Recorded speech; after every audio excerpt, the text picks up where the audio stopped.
celebración del colegio y además queríamos aprovechar estos 5 años y traer arquitectura en mayúscula y que menos que la arquitectura que ha sido premiada en este año 2022 por el Consejo Superior de Colegios de Arquitectos de España. Hoy tenemos una doble conferencia, empezará María Fandiño, que ganó el premio Sostenibilidad y Salud, Valores Universales, por el acondicionamiento del espacio público de la Explanada del Horizonte en Porticelo, Pontevedra.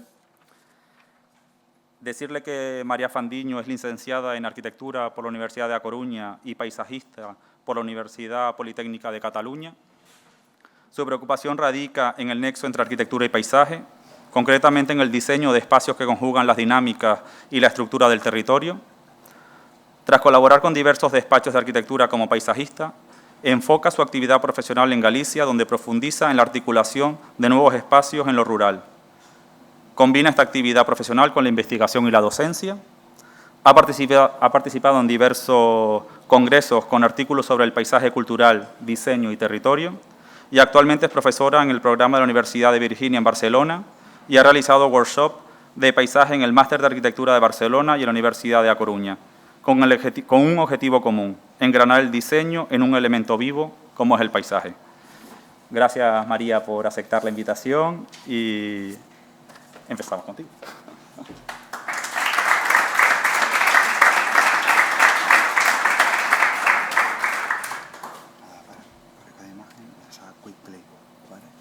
Para cada imagen, quick play. Vale, sí.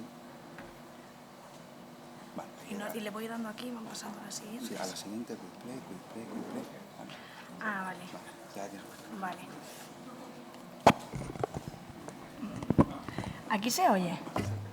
O sea, si yo me muevo... Vale, a ver si no me mato o no me cargo ninguna letra. Bueno, muchas gracias por la invitación. La verdad es que estoy encantada de estar en esta isla. Llevo 48 horas aquí y ya me he hecho un tour express de Manrique, la ruta por la Caldera Blanca. Y es por esto, por lo que he cambiado un poquito la presentación. Iba a dar una conferencia que era solo un pulso al horizonte, que iba a explicar la obra que ha sido premiada, que era La Explanada. Pero viendo el paisaje tan maravilloso que tenéis, he afinado unas reflexiones que tenía sobre el territorio y el paisaje, incluido algunas fotos de esta mañana, que todavía tengo como el calor de haber subido hasta allí. Y bueno, espero que no se os haga largo, es una hojita y pasaré 5 imágenes con esta reflexión sobre vuestro territorio, que es maravilloso.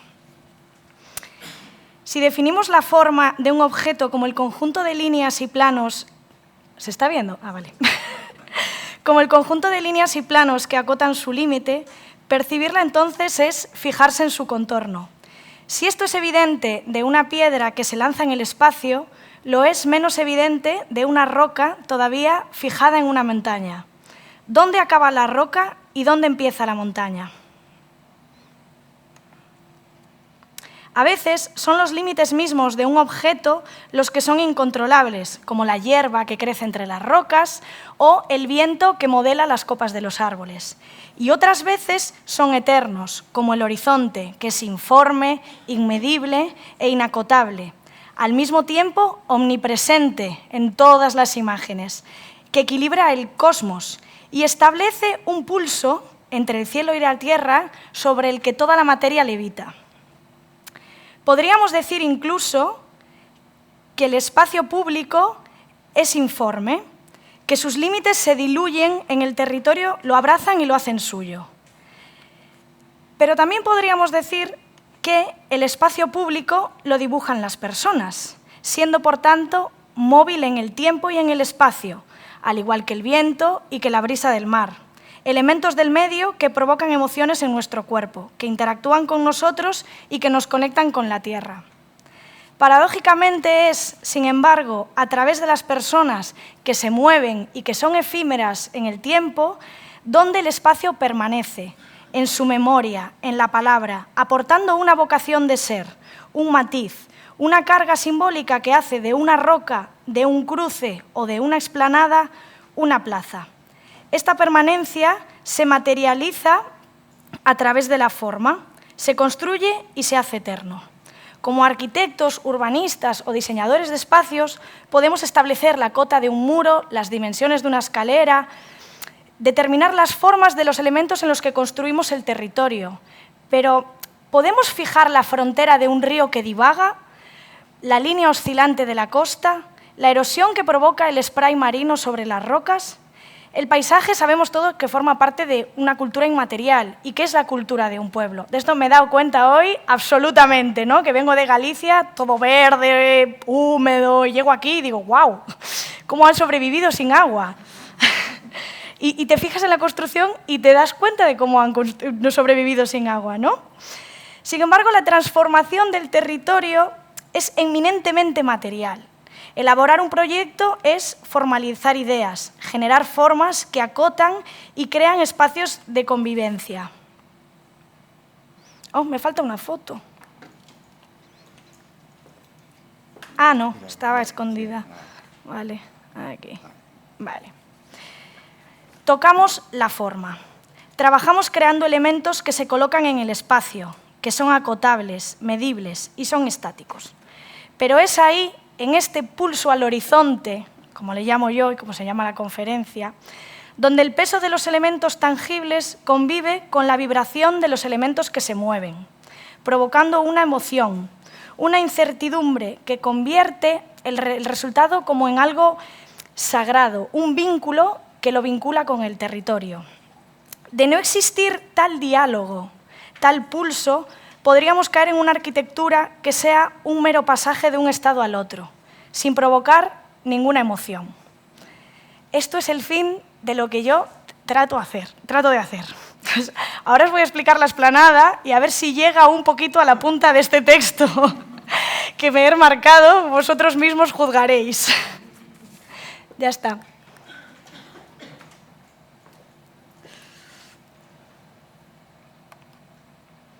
Y ahora ya paso normal, ¿no? Sí, sí. Vale. Esto de aquí, ¿no? Sí.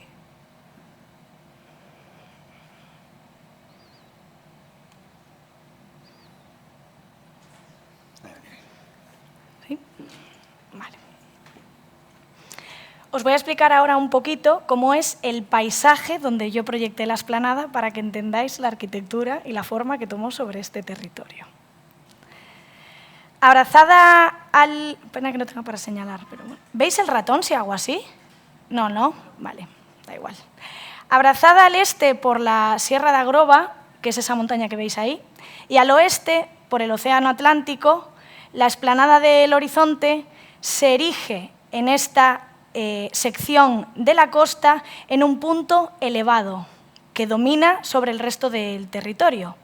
La construcción antrópica, evidentemente, aprovecha la escasa llanura costera, que es este fragmento de aquí, donde se encuentra la explanada, para ejecutar terrazas de cultivo que sacaban partido de la poca tierra fértil que tiene esta sección del territorio en este lugar, uno de los conjuntos únicos en Europa. Cuando nos encargaron este proyecto, esta explanada, como veis aquí en esta sección, era un lugar con una cota continua y se encargó un parque público. Tenemos una gran explanada, hagamos un gran parque público. Pero ¿cuál fue la respuesta? La respuesta fue devolverle la sección al territorio. ¿Qué le pasó a esta explanada? Anteriormente, los lugares en la costa que no tenían esta imagen con terrazas costeras era porque eran, como en Galicia se le llama, penedos, puntos donde solo hay roca y donde no se puede cultivar.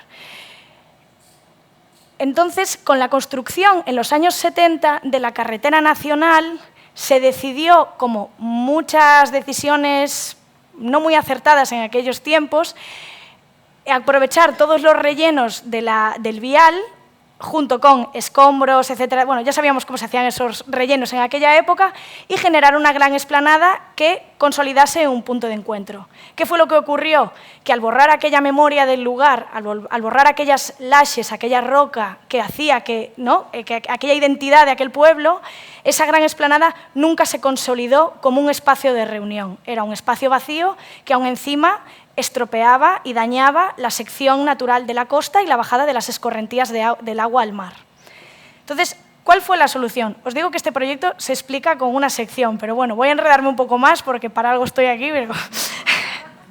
La solución, ¿no? La idea fue dibujar en sección. Lo que íbamos a hacer iba a ser desconstruir, destrozar esta explanada para así devolverle la identidad al lugar, recuperar el ecosistema de la costa y generar los nuevos usos que solicitaba el programa, ¿no? Nuevos usos como para antiguos territorios. ¿Con qué vocabulario? Creo que no hace falta pensarlo mucho, ¿no? Terrazas antrópicas ejecutadas con granito de la zona, un montón de laxes que empezaron en la construcción. La solución era fácil. Deconstruimos la explanada y realizamos socalcos con la piedra resultante de la excavación. Y así fue. Esta fue la primera sección que se hizo de proyecto de la explanada. Se pretendía recuperar la cota original del lugar, que no sabíamos ciertamente qué cota era, porque como había sido un relleno, no teníamos ningún geotécnico porque aquello era muy irregular, entonces teníamos un planteamiento de dónde creíamos que iba a estar la cota y a ver si la última terraza en realidad encontraba la roca o no encontraba. Aquí tenemos la línea de la costa de cómo era el relleno, nos fijamos la altura que en realidad llegó a tener sobre ese ecosistema y ¿qué ocurrió? Que cuando la arquitectura baja la mirada, deja hablar al territorio. Y el territorio nos obsequia, en este caso, con las tremendas laxes que estaban, o sea, ¿veis esta roca de aquí? Estaba absolutamente cubierta.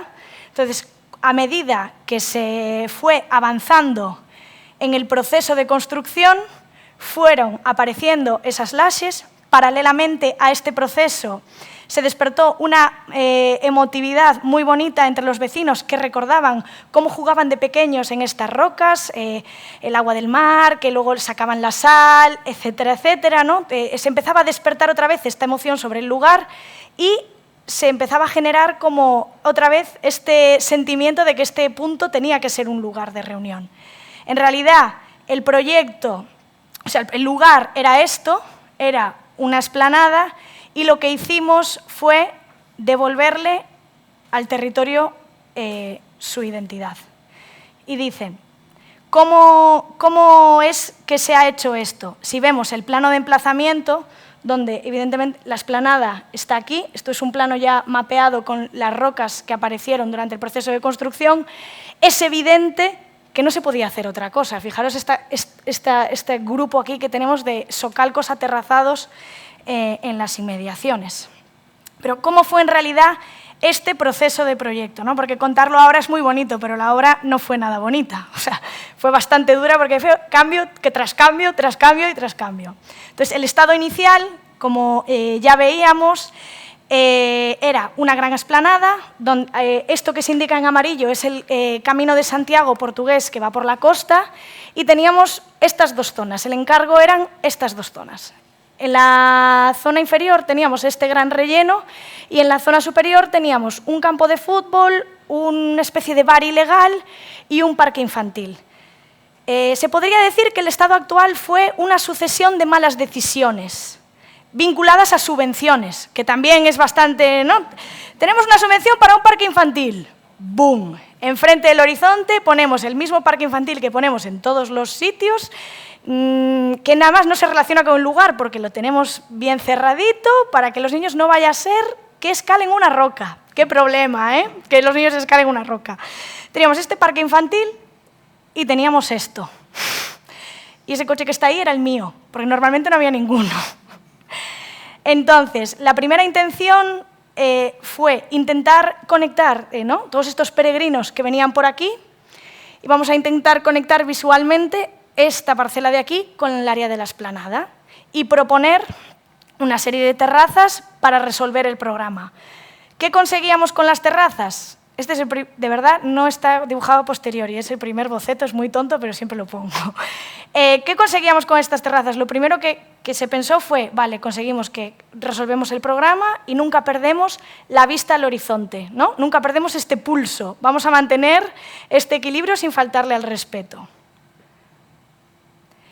Lo segundo que pasó al hacer este proceso de antropización fue que cuando empezamos el proceso de excavación teníamos un montón de roca que apareció, con lo cual toda la piedra de todos los muros que vais a ver aquí es piedra procedente de la excavación. No se trajo nada de piedra mayores.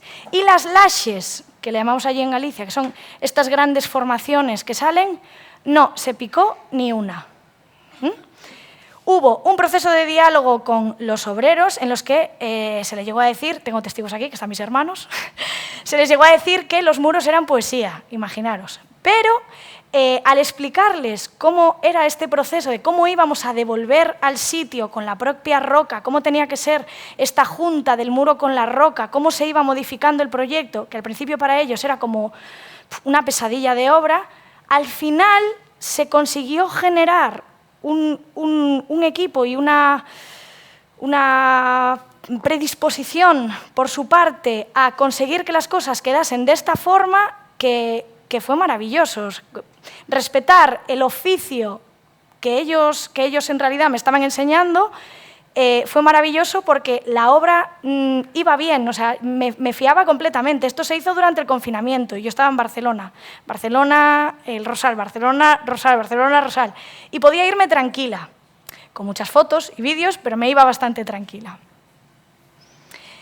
Luego se hizo la zonificación. La zonificación se hizo teniendo en cuenta también que las áreas más antrópicas eran las áreas que estaban más próximas al camino, con lo cual aquí se hizo lo que era el parking, que lo que se hizo fue hacer un parking para caravanas y para vehículos, que se dimensionó para caravanas, pero donde estaban dos caravanas, entraban dos vehículos, y una zona de merendero para los peregrinos que pasaban por el área, y aquí se colocó un módulo de baños y una pequeña cafetería, lugar de estancia. Estos usos, que eran los que requerían excavación, instalaciones, etcétera, etcétera, se decidieron vincular a las carreteras asfaltadas y a medida que descendemos en la sección varía la altura de los muros, varía el nivel de iluminación y también varía la densidad de plantación, que lo veremos después.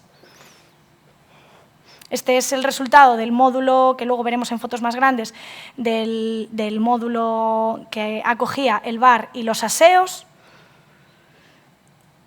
¿Y qué pasó luego? El proceso de adaptación, que fue el dolor y dolor de cabeza. Una vez teníamos esas terrazas dibujadas que habíamos visto aquí, este era el esquema inicial, apareció todo esto. Y es más, como íbamos excavando, iban apareciendo cada vez las rocas. Se hicieron hasta 11 versiones diferentes de la planta. Y, por supuesto, supongo que aquí habrá bastantes arquitectos, los que sabemos y tenemos parques infantiles, cada vez que cambia una pequeña cota de un muro, tenemos que volver a ver la zona de protección del juego infantil, remodelar, cambiar los juegos de una terraza para otra, etc. O sea, se fue adaptando. Se movía la directriz de un muro y cómo este muro estaba conectado con este, se giraba 4 grados, se conectaba con este y luego con este, cambiaba todo el proyecto. Caos. Pero se hizo, se hizo. Y, evidentemente, aquí vemos la poesía. Esto fue un detalle de obra que, cuando llegué un día a obra, había explicado que quería que los muros, cuando había esta roca y cuadraban el tal, se muriesen de esta forma, y me dice Daniel, que era el jefe de obra, me dijo, mira, mira, ven aquí. Digo, de Barcelona, y me dice, esto es poesía. Y dije yo, estupendo, habéis entendido todo. Se fue adaptando todo. Inicialmente había muchas más escaleras, luego ya solo quedaron otras porque se decidió que los niños podían trepar. Y aquí son fotos del proceso de construcción donde se ve este proceso de adaptación del proyecto al medio.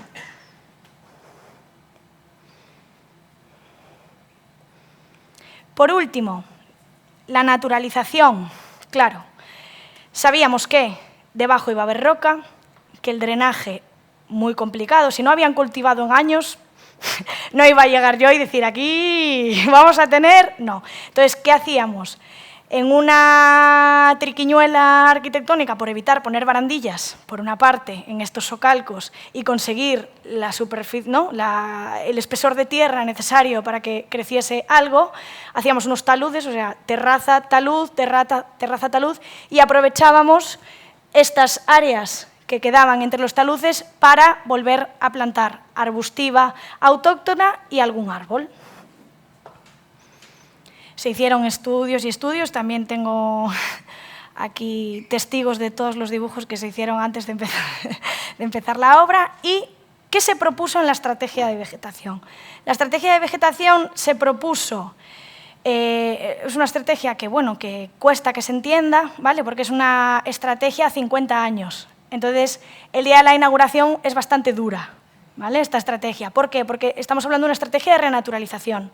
Entonces, plantamos con una densidad de plantación muy baja, los vientos allí son muy fuertes y cruzamos los dedos y confiamos en que las semillas de cada primavera vayan conquistando nuestros taludes.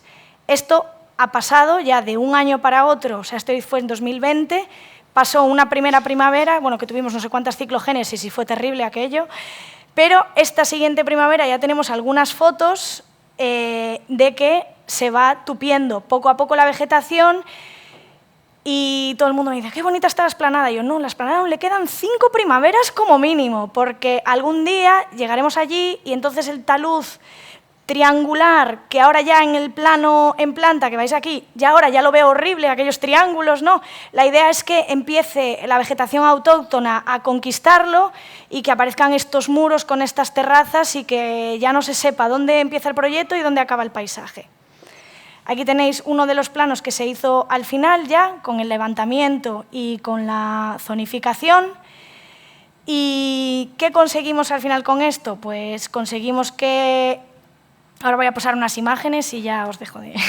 que al final la atmósfera resultante entre los juegos, las rocas, los muros, los materiales y el mobiliario que se ponen ligeros en el color de la montaña y en el color de la roca, se cambió también incluso el material del suelo cuando apareció tanta roca para los juegos infantiles, cogimos un garbancillo de granito, entonces teníamos garbancillo de granito, teníamos el xabre, que se llama en Galicia, que sería como en Cataluña un poco el sauló, para las áreas, entonces teníamos la roca materializada en los muros de la excavación, la roca del lugar, el pavimento que era este xabre y luego teníamos los juegos infantiles. Entonces al final la materia era toda esta materia granítica y el mobiliario era un mobiliario muy ligero que contrastase un poco con esta masividad del granito. Lo mismo con el módulo, donde en las pérgolas se resolvió con red de atunes reciclada, de pesca de atunes. Se habló con las redeiras del pueblo de al lado, que son las de La Guardia, y se decidió colocar esto sobre la pérgola. Necesitábamos algo que soportase la salinidad, que no pesase mucho, porque los vientos aquí lo veis así, pero un día de viento... Los niños le llaman el parque del viento, entonces ya tenemos alguna idea. Y la atmósfera resultante, siempre acabo con esta frase, oscila entre el gris de la montaña y el azul del océano, masividad y ligereza que se conjugan y emerge la tectónica del océano hasta tocar nuestros pies.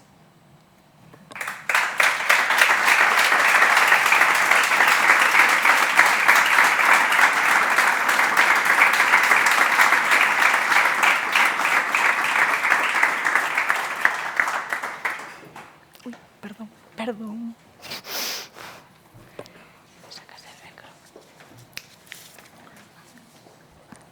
Muchas gracias, María. Después, al final, si tenemos alguna pregunta, pues aprovechamos a los dos ponentes y debatimos un poco, le preguntamos las inquietudes que tengamos. Bueno, esta segunda conferencia nos vamos de Galicia a Mallorca. Premio Hábitat por sus valores básicos de la arquitectura y del urbanismo, por la residencia geriátrica Sant Caulellers en Portol, Mallorca.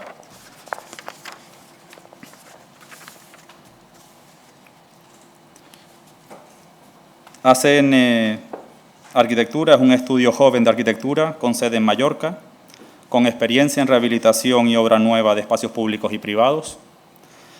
Adrià Clapés, bueno, hoy nos acompaña Adrià Clapés y Santi Vides. Adrià Clapés y Nicolau es el arquitecto y fundador licenciado en Arquitectura y máster en Teoría y Práctica del Diseño Arquitectónico en la Escuela Técnica Superior de Arquitectura de Barcelona. En su tesis de máster analizó la densidad como forma de crecimiento urbano. Inicia el doctorado sobre arquitecturas interactivas como consecuencia de la aplicación de las tecnologías en la comunicación. Ha trabajado con Toyo Ito, Miralles, Ábalos, proyectos en Europa, México, China. Ha recibido premios y reconocimientos de arquitectura a lo largo de su carrera profesional. Su trabajo se ha centrado en distintas escalas: viviendas de obra nueva, reformas de edificios patrimoniales, equipamientos públicos o privados, montajes expositivos y proyectos de arquitectura efímera. En el caso de Santiago Vives, parte del equipo también, arquitecto por la Escuela Técnica Superior de Arquitectura de Barcelona, profesor de proyectos arquitectónicos desde el año 93 hasta el año 2013 y coordinador del programa Sócrates en la Escuela Técnica Superior de Arquitectura de Barcelona.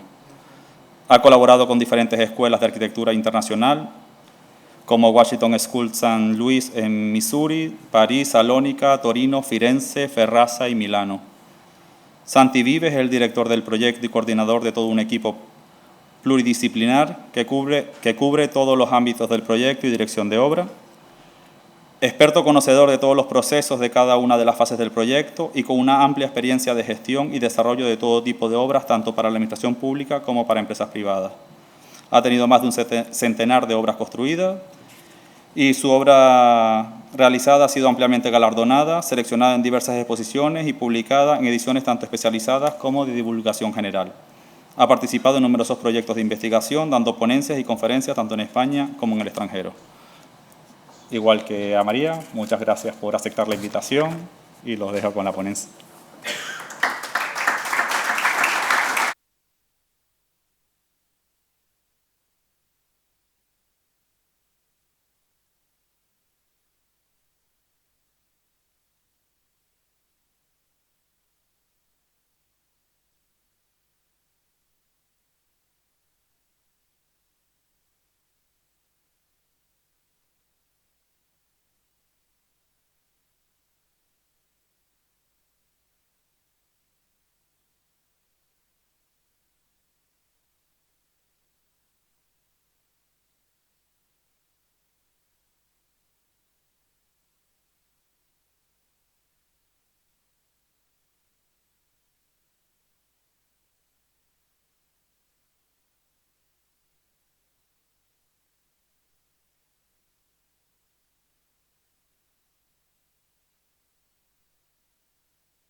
Hola, buenas tardes.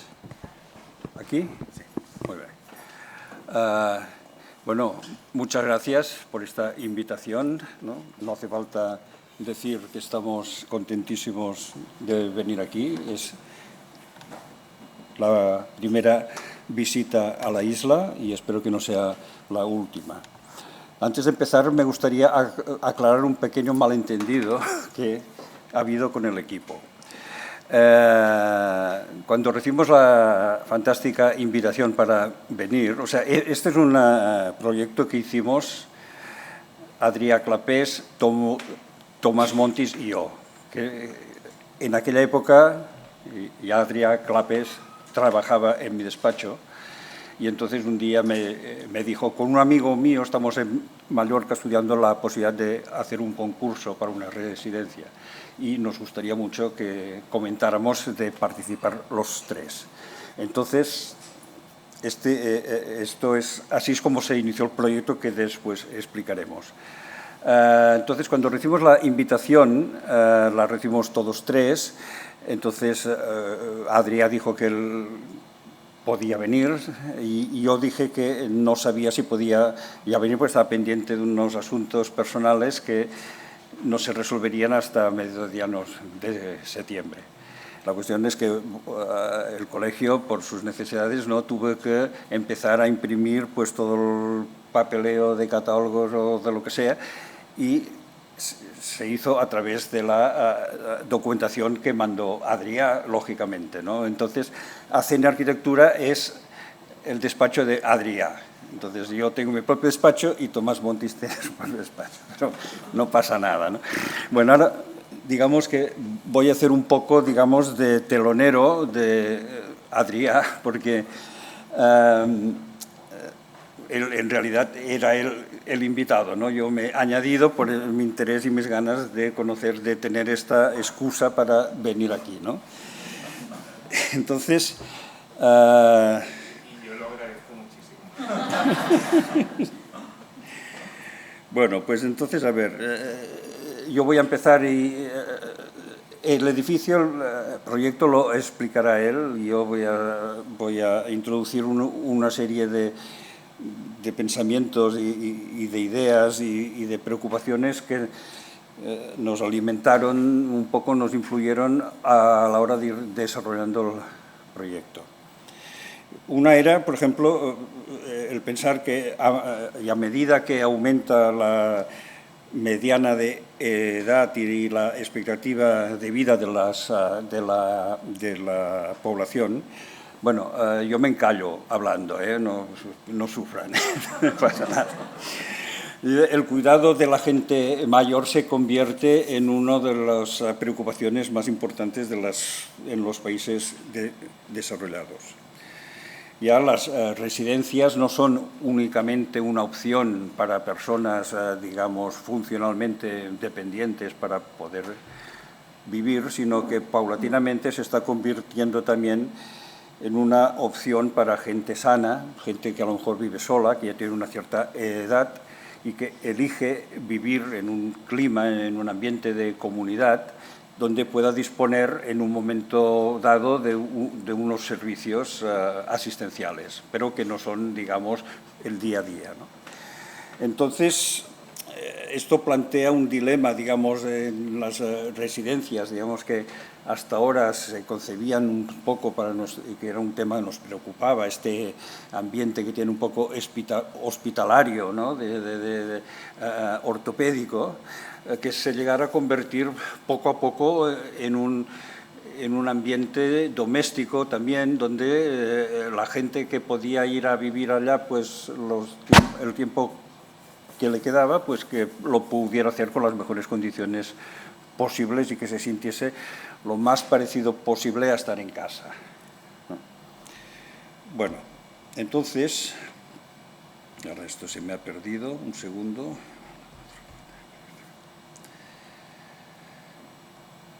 Bueno, o sea, nos preocupaba esta doble dualidad. Entonces, Domus fue el título, fue el lema del concurso bajo el cual nos presentamos en el concurso este que convocó la Consejería de Asuntos Sociales de Mallorca, en un pueblo en un barrio, Pórtul, de un pueblo que se llama Marratxí, que está, digamos, relativamente cerca de Palma. Entonces, ya quería ser toda una declaración de intenciones, ¿no? de Domus, pues, ligado pues, a domesticidad, nos sugería para nosotros un anhelo por conseguir un ambiente, una esperanza para construir una residencia como un lugar confortable. Quizás que pase alguna imagen, porque si no, ahora se han borrado. Ah, lo sento. Tengo que duplicar això.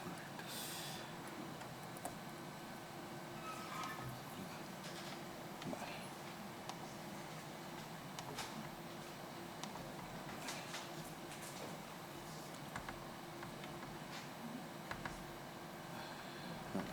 Uy, no. No.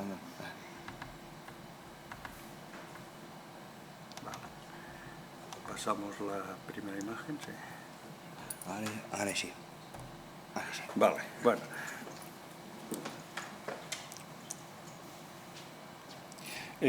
Nosotros concebimos la propuesta que presentamos en el concurso como un edificio que estuviese formado por un conjunto de espacios y ambientes acogedores que se querían desmarcar de todo carácter institucional, a poder ser construido con materiales de proximidad, como se ve en esta foto. Digamos que es como un resumen de lo que utilizamos: la piedra de marés, que es una piedra típica de Mallorca, y todas las carpinterías, y ya veréis después unos patios interiores, están todos hechos con madera de pino.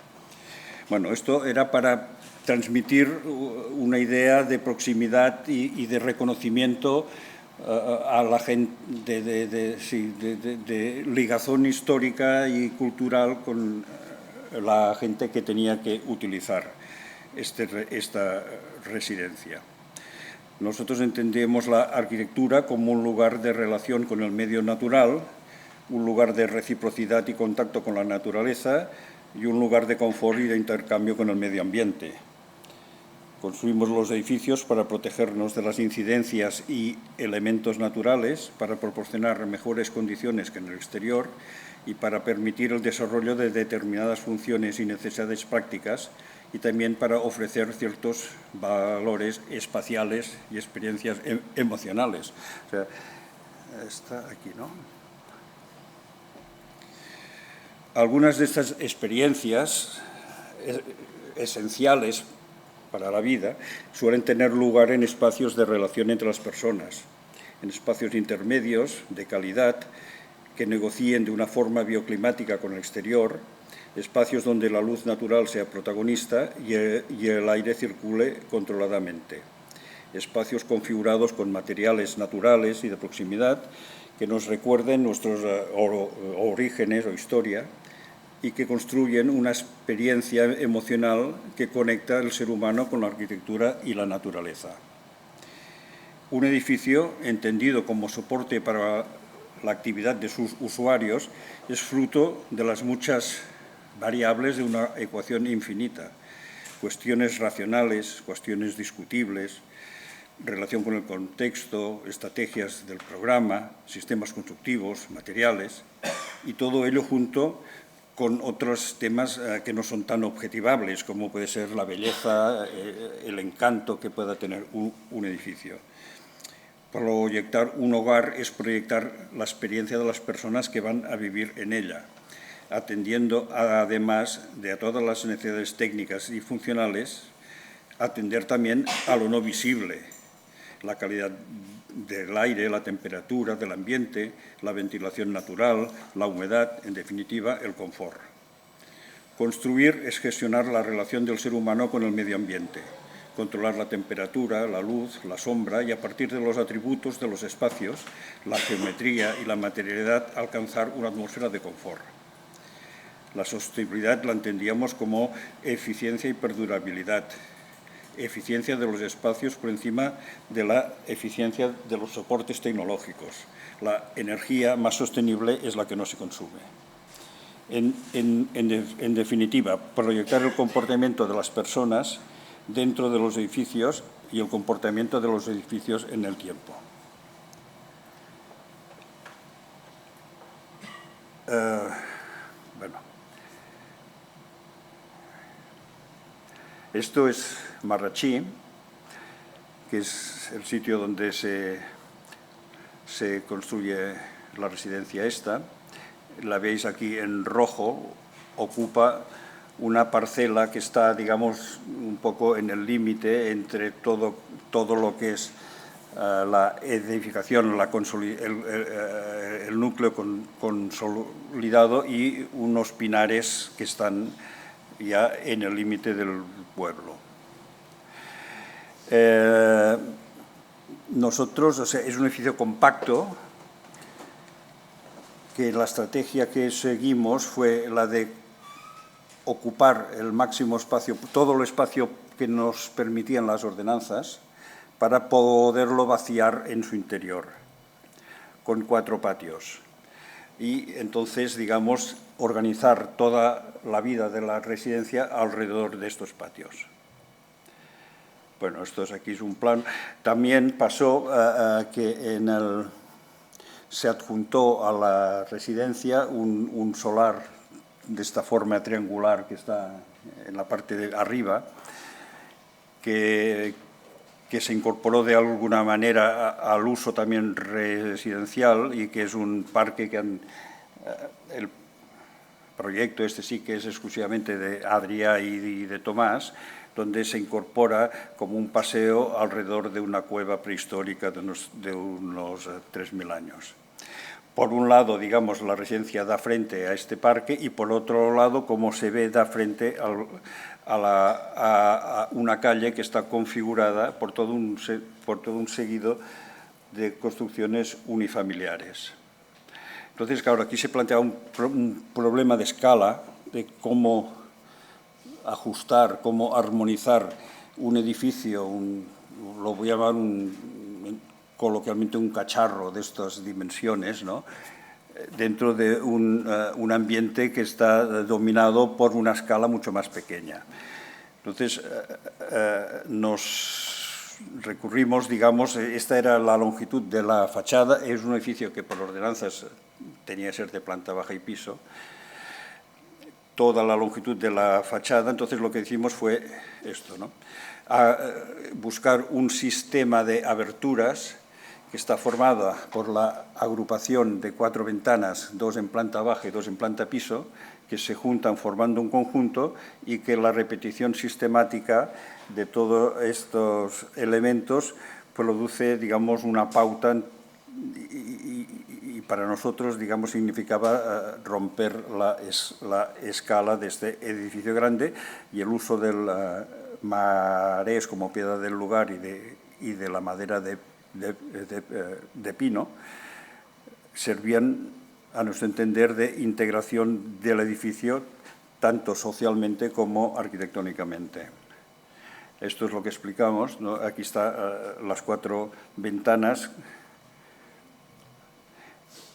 y ahora, ya solamente ahora para terminar, para que el proyecto lo explique más Adrià, otro tema que nos preocupaba era el tema, o sea, el edificio tenía que separarse 5 metros desde el límite de la calle. Esta calle, además, la ampliamos para tener una acera de unas proporciones o de unas dimensiones más de acuerdo con la escala del edificio que teníamos, pero nos preocupaba un poco que la valla de cerramiento fuese como un elemento que dividiese el espacio público del privado. No queríamos esto, sino que estos espacios un poco antipáticos, ¿no?, que son producto o fruto, digamos, de una aplicación burocrática de las ordenanzas, ¿no?, que te dicen te has de separar 3 metros, no sé qué, pero que no tiene ningún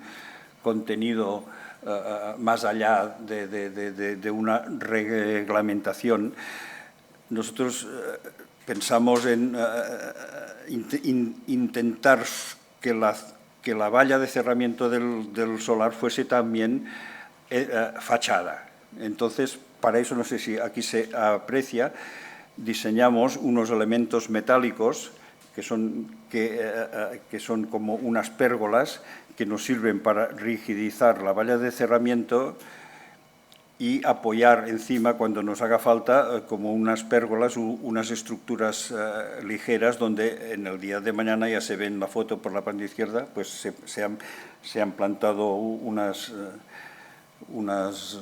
trepadoras, ¿no? Bueno, un poco aquí se ve en la sección el tamaño este. Entonces, todo el diseño, por ejemplo, del espacio exterior del ajardinamiento es un diseño de Adrià. Lo trabajó muy bien con jardineros locales. Y bueno, y ahí está, yo ya casi que voy terminando con imágenes del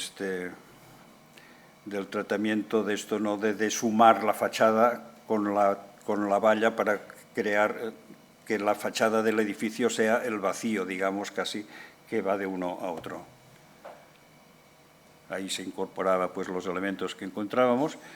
Y aquí ya entramos en el edificio y entra Adrià, si me vas diciendo cuando quieras que te pasen las fotos. Bueno, ya que hemos entrado en el marco conceptual del edificio en general, ahora yo pasaré a explicar cómo es la distribución del edificio, ¿vale? Más en detalle. Mira, si pasas... Bueno, pasa. Sí, yo empezaba aquí. Bueno, esto es nuestro entorno. Tenemos un entorno de grano muy pequeño, viviendas de baja +1, y luego tenemos un entorno vegetal, que es el parque arqueológico, con una zona de equipamientos, el campo de fútbol, la piscina y el colegio, la escuela. ¿Vale? Por tanto, teníamos que trabajar con esta fachada, que tenía que reducir la escala, y a la vez con la fachada lateral del parque. Si pasamos... Tenemos, si nos separamos los linderos que nos marca la ordenación, tenemos este volumen, baja +1. Y aquí nosotros lo que proponíamos era, por el uso que se va a dar al edificio, toda la planta baja a la misma cota. Como tenemos bastante desnivel entre este punto y este, situamos la entrada por el punto central. Así, este nos quedará un poquito soterrado y este un poquito elevado. Y tendremos dos plataformas totalmente horizontales, en planta baja y en planta piso. Pasa. Claro, después nos separamos la alineación a calle y tenemos el parámetro de edificabilidad máxima permitida. Por tanto, esto nos delimita la dimensión de los 4 patios. Los 4 patios, si vamos a edificabilidad máxima, son estos 4. Y alrededor de estos 4 organizaremos los módulos residenciales. Haremos un edificio que es un monstruo de grande, es muy grande comparado con este grano, que lo dividiremos en 5 módulos residenciales. Son 5 casitas para familias de 20 personas. ¿Vale? Si tiras... Y esto sería en planta baja. En planta baja accedemos por el punto central. Y nos da el acceso principal, se conecta directamente con el bosque y con los 2 patios laterales. ¿Vale? Y aquí concentraremos espacios comunes, comedores, salas de estar y consultas médicas, administración. ¿Vale? Luego, si pasamos... Sí. Estos son los 5 módulos residenciales. O sea, cada familia de 20 personas está alrededor de un patio. Es como una domus romana, ¿no? Y si pasamos, en la siguiente, en la planta sótano, tenemos iluminado y ventilado a través de estos 2 patios centrales, que son los que bajan en planta sótano, tenemos todos los servicios, cocinas, vestuarios de personal, y zonas más técnicas que tendrán un acceso. Finalmente, el acceso más discreto es a través de esta calle.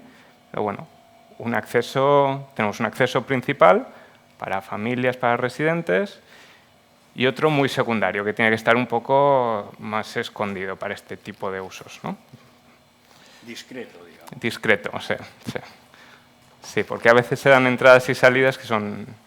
Bueno, y esto sería la distribución de la planta más en detalle. Accedemos por aquí, tenemos el mostrador de primer control aquí, que está vinculado a este patio, y aquí el gran comedor, que tiene esta terraza que se vincula al parque arqueológico. Que el parque arqueológico tendrá varias puertas. Durante unas horas podemos utilizar por la tarde por los residentes de la residencia a través de esta puerta, o a través de aquí la gente del pueblo, o a través de esta de aquí los niños en el colegio por las mañanas. ¿Vale? Tiene varias puertas y se puede dar un uso separado. Y bueno, tenemos despachos de personal, consultas médicas, y esto es el funcionamiento de uno de los módulos residenciales. Accedemos por aquí a través de vestíbulos de independencia que nos ayudan a sectorizar el edificio en horizontal. Así, en caso de incendio, la evacuación es muy directa porque es en horizontal. Por tanto, gente que está en camas no tienes que moverla en vertical.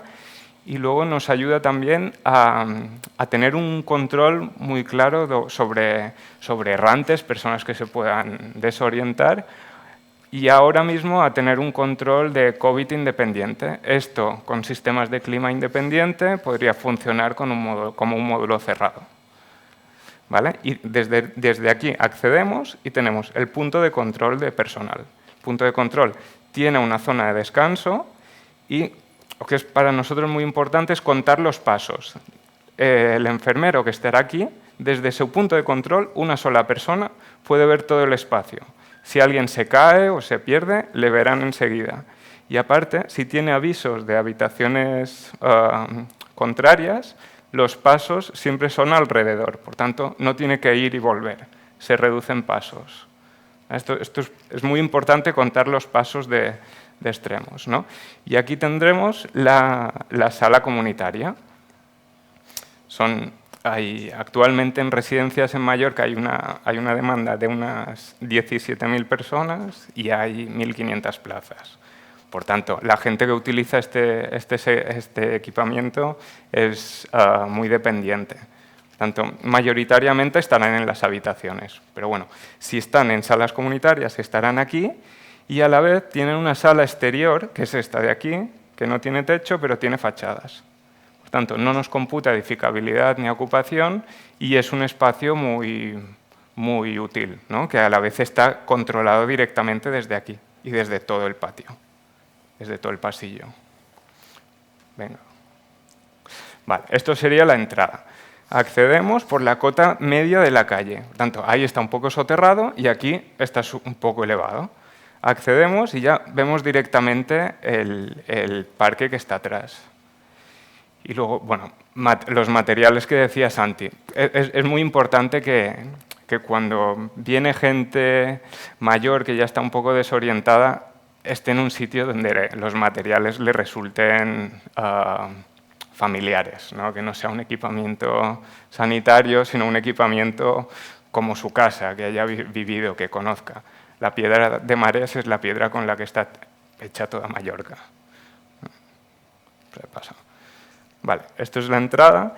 Y la entrada, como es gente con movilidad reducida, pues tenemos como un gradiente de distintas fases. Tenemos un porche, bueno, una pérgola, luego un porche con su banco y luego una zona de doble puerta de control térmico y luego ya accedemos. Perdón, en esta pérgola, digamos, está prevista para que pueda aparcar una ambulancia. Una ambulancia, sí, sí. Una ambulancia o simplemente familiares. Llegan con el coche, se pueden sentar aquí un rato mientras sacan el equipaje y luego entran, ¿no? O sea, vale. Y este sería el módulo que decía Santi, que esto de agrupar 4 ventanas, como es un elemento tan grande en un entorno de casas tan pequeñas, nos da miedo que se viese como un equipamiento muy grande. Con 100 ventanas generamos una piel. En cambio, si agrupamos 4 ventanas, lo que hacemos es una agrupación de elementos y pensamos que reduce la escala. Yo creo que esta idea ha funcionado al final. Sí, no se ve un edificio muy grande. Esta sería la sección por el eje. Bajamos a zona técnica. Esta sería la zona técnica, que es un sótano, pero está bastante bien iluminado, luego lo veremos. Y luego estas serían las casitas alrededor de un patio. Se pasa. Vale, y este sería la planta sótano. Y la planta sótano, accedemos por aquí, vamos directo a través de este porche a un patio. Y todo esto es exterior. Y luego, bueno, ya pasamos. Zona de cocina, cámaras frigoríficas, carne, pescado, verdura y, bueno, manipulación, producto frío, cocción y elevadores directos al comedor. ¿Vale? Y aquí tenemos vestuarios de personal y salas de formación y, bueno, zona técnica, lavandería y zona de instalaciones. Que dan al otro patio, ¿no? Sí. Sí, claro, este es el otro patio. Estos son los dos de arriba y estos dos son los dos que bajan. Vale, esto es uno de los patios de planta baja. Pasa, esta imagen no... Vale, este es el patio que da a la zona técnica. O sea, dijimos, vale, la zona residencial es a partir de planta baja hacia arriba. Por tanto, materiales domésticos que conozcamos. De baja hacia abajo es una zona más técnica. Donde inicialmente era hormigón con carpinterías metálicas, pero bueno, al final nos salía todo más económico hacer todas las carpinterías igual, por tanto, bueno, de madera. Y claro, aquí en planta baja, en los pisos en los otros laterales, tienen el patio. Pero en los pisos de arriba no tienen salida exterior. Por tanto, hemos generado estos balcones que tienen un exterior, pues un exterior controlado también. O sea, pasa. Vale, este sería uno de los patios que bajan a planta sótano. ¿Sí? Y bueno, estos son los que dan a planta baja. Que si veis, a través de... Aquí tenemos el punto de control de enfermeros y a través de todos estos cristales siempre tienen una visual muy directa de todo lo que está pasando al espacio común. O sea, bueno, estos detalles de los encuentros con las carpinterías. Y esta sería la planta primera. En planta primera tenemos los módulos de arriba, son los mismos que abajo, alrededor de este patio. Y en cambio, estos de aquí, que abajo tenemos la zona administrativa, tenemos otro módulo residencial con estos dos balcones. Y bueno, lo que es interesante es, hemos priorizado habitaciones todas en fachada. Y en cambio, espacios comunitarios y circulaciones siempre en medio. Por tanto, cuando subes la escalera, desde cualquier escalera, no da fachada, porque tenemos la fachada que tenemos, no podemos tener más, pero desde aquí, a través del balcón, patio, escalera, patio, salón general, tenemos siempre una visual directa al pueblo o al bosque. O sea, subes y bajas y tienes visuales al exterior. Y este sería, bueno, uno de los patios que da a zona técnica, de sótano más 2. Y este sería, bueno, uno de los patios laterales, que es, bueno, sí, tirando. Si veis, este es el punto de control. Claro, desde aquí se tiene una visual general de todo el espacio. Y esto al final, en Mallorca no hace tan buen tiempo como aquí, pero puede ser un espacio bastante utilizado durante todo el año. Un exterior controlado de aire y con muchas buenas visuales. O sea, pasa. Vale, esto es uno de los balcones de planta primera. Y esto es cuando entramos, sería la visual que tenemos a través del comedor del parque arqueológico, con también las protecciones solares y al final esta terraza podrá ser un exterior que se utilice para comer durante mucho tiempo al año. Paso. Vale, y esto es en las plantas tipo. Esta idea de agrupar las ventanas en los pasillos también lo hemos hecho. Así, en lugar de tener 100 puertas, tenemos estas agrupaciones que nos hacen como que se reduzca el espacio. Sí, se reduzca y además sirve un poco para ir personalizando las entradas a las también, habitaciones, sí. ¿no? Que a través de la gráfica también, que tienen un sistema de identificación.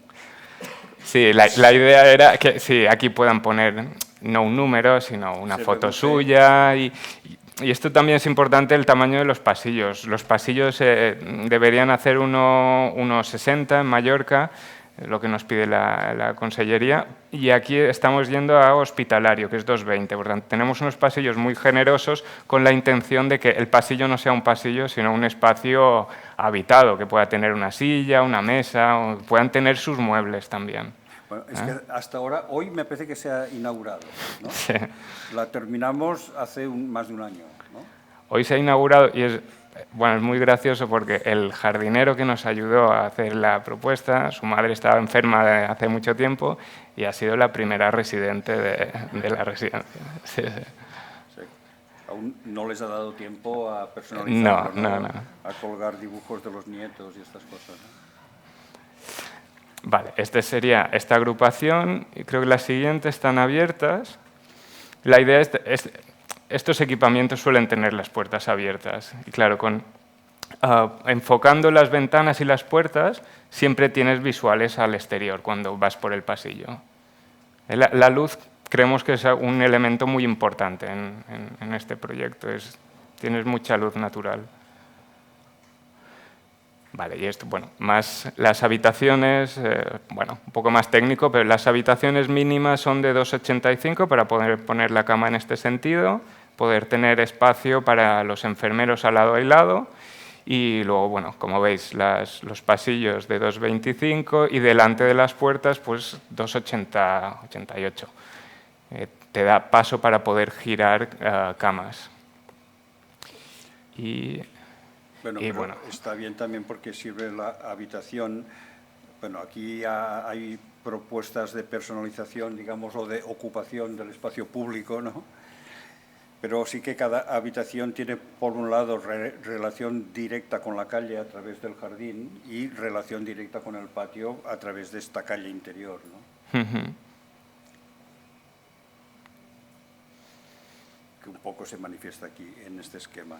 Claro, ¿no? Tenemos aquí este parque, el patio y el jardín que da la vuelta a todo el edificio. Siempre tienes visuales naturales. Vale, y esta es una habitación tipo. Que aquí lo que hemos hecho, como no tenemos mucho dinero para poner mucho mobiliario, un cabezal, no sé qué, pues mirar de utilizar con los mínimos recursos posibles, subir el mismo suelo, el mismo parquet y generar estos cabezales, que al final le da como, bueno, hace que el espacio sea más acogedor. Sí, ¿no? Y la importancia de que la ventana, por ejemplo, sea un elemento que vaya desde el techo hasta el suelo, significa que tú tienes, desde cualquier posición de la cama, tienes vistas al exterior, ¿no? Que muchas veces estás en la cama y tienes un antepecho aquí que no ves nada, ¿no? Mira aquí. Sí, bueno, aquí tuvimos la suerte de no sé qué pasó, si se hizo una carretera o no sé qué pasó, pero teníamos muchas... ¿cómo se dice? Bueno, oliveras. No, olivos, muchos olivos. Olivos que nos salían muy baratos y bueno, pues plantamos olivos en todo el entorno y la idea es para generar bueno, como un cromatismo muy típico de Mallorca, que son estos colores miel de la piedra de marés con una madera sin pintar y luego estos grises. En Mallorca hay muchos olivos y el que no hace el fruto, un uastra, no sé, el que es, bueno, no sé cómo se llama, el que no da fruto, tiene una hoja verde muy gris, por tanto, era como que está en el otro lado de la calle. Pues reproducir como esta vegetación de un elemento gris que luego se toca con ese elemento más color miel. Y el elemento gris también es el hormigón prefabricado que está aquí y está en el suelo, porque el marés es muy poroso, por tanto tenemos que tener un zócalo que nos evite la capilaridad del marés. Y bueno, aquí aprovechamos, la idea era tener dos stores. Tenemos una cortina exterior que lo que nos hace es una protección de la radiación directa en verano, para poder tener una buena climatización del espacio interior sin consumir mucho aire acondicionado, pero a la vez no estar a oscuras. Por tanto, esto es como un visillo, es una tela con muchos agujeros que nos permite bajarla, que el cristal quede en sombra, pero desde dentro ves el exterior. ¿Vale? Y luego dentro tenemos otra cortina que nos da la opacidad, un foscurit. Bueno, un poco también esta imagen quiere ilustrar que incluso utilizando materiales tradicionales, pues intentamos que las técnicas constructivas se puedan adaptar, digamos, a los tiempos actuales también, ¿no? Con el uso de estas piezas prefabricadas de gran formato que sirven para rematar el edificio. ¿Veis? Bueno, este es el detalle. Aquí tenemos los dos stores, el que nos da la protección a radiación solar y el que nos da el foscurit. Y bueno, los remates de cubierta, es una cubierta con gravas, técnica, y aquí, bueno, aquí no ayuda mucho, pero esto es un zócalo de hormigón que nos levanta un poco el edificio para que no toque directamente la piedra porosa al suelo vegetal. Bueno, este sería una vista desde el parque arqueológico antes de que se hiciese la propuesta de jardinamiento, pero bueno, tampoco ha mejorado mucho, los árboles están bastante así. Ya está. ¿Y ya está? Hemos acabado. Pues ya está.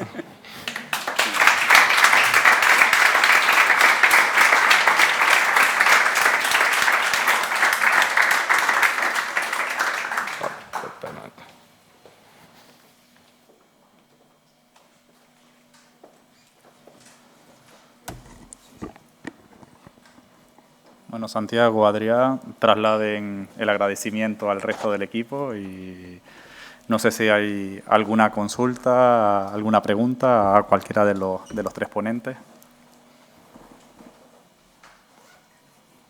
No me sean tímidos. Eso fue porque les quedó todo perfectamente claro. Nada, yo simplemente valorar, María, la sutileza de la obra. Creo que me encantó, creo que es como volver a la artesanía, la arquitectura hasta el nivel máximo del cuidado del paisaje. Y de la obra de Adrián y Santiago, creo que para hacer una residencia geriátrica, el material, la luz creo que es importante en un momento tan complicado de esa parte de la vida, y yo creo que siempre hay la conjunción que hay entre luz, patio, ocupar ese pasillo que deje de ser un pasillo para que se pueda ser ocupado, creo que es algo bastante interesante del proyecto. No sé si alguno más quiere hacer algún comentario.